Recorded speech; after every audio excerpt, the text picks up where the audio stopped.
अस्सलाम वालेकुम नाज़रीन, अलाइव न्यूज़ की स्क्रीन से मैं हूं आपका मेज़बान यासर मुमताज़।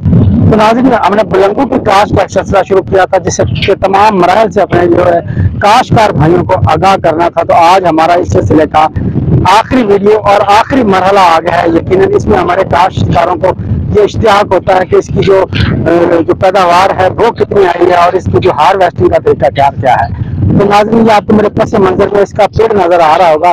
इसकी हमने कटाई की है। कटाई करने के बाद 2 से 3 दिन तक वहीं उसी जगह पे खुश्क होने दिया है। उसके बाद हमने इसको इकट्ठा करके एक पेड़ लगा दिया है। तकरीबन 1 हफ्ते से ज्यादा का वक्त हमारा ये पेड़ धूप में इसी तरह पड़ा रहा है।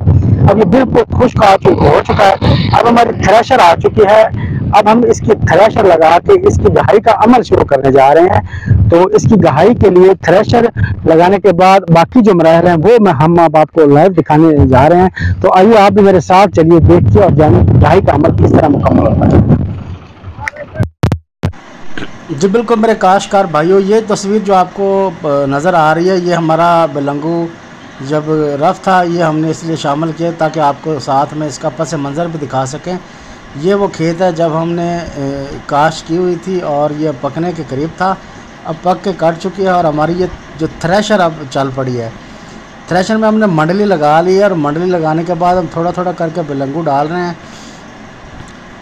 तो ये हमारा बिलंगू आपके सामने नज़र आ रहा है। ये नौजवान को देखें, ये इस तरह से इसको हम ये इसको उठाएगा, उठा के इसको थ्रेशर में डालेगा।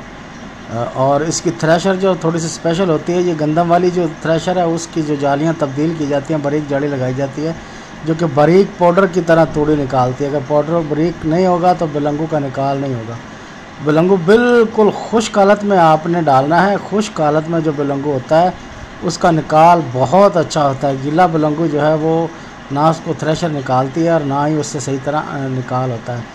ये आपको नज़र आ रहा है कि कितनी सफाई के साथ जो है बिलंगू हमारा वो निकल रहा है। ये देखें, ये इतना साफ़ नीट एंड क्लीन बिलंगू, बिल्कुल सेल क्वालिटी का ये बिलंगू है जो इस वक्त आपको स्क्रीन पे नज़र आ रहा है। इस क्वालिटी का बिलंगू थ्रेशर से निकलेगा। थ्रेशर की मदद से इसकी आपने गहाई करें। और सबसे अंत में अपने आप फार्मर को बताना चाहूँ कि ये जो खेत हमने आपको दिखाया है इसकी 9 मन फी एकड़ पैदावार आई है। इस साल पैदावार कम रही है क्योंकि इस साल को कुदरती मौसम ने सपोर्ट नहीं की, वरना इसकी 13-14 मन जो है वो पैदावार निकल आती है।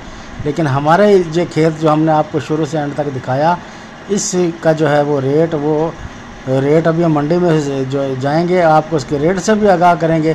फ़िलहाल हम आपको ये निकलवाई बता रहे हैं। 9 मन फी एकड़ 2 एकड़ का ये प्लाट था। 18 एकड़ पे जो हमारा ये बिलंगू 18 मन फी एकड़ जो है वो निकला है। सबसे आखिर में अपने मेज़बान यासर मुमताज़ को दी इजाज़त। अल्लाह निगह।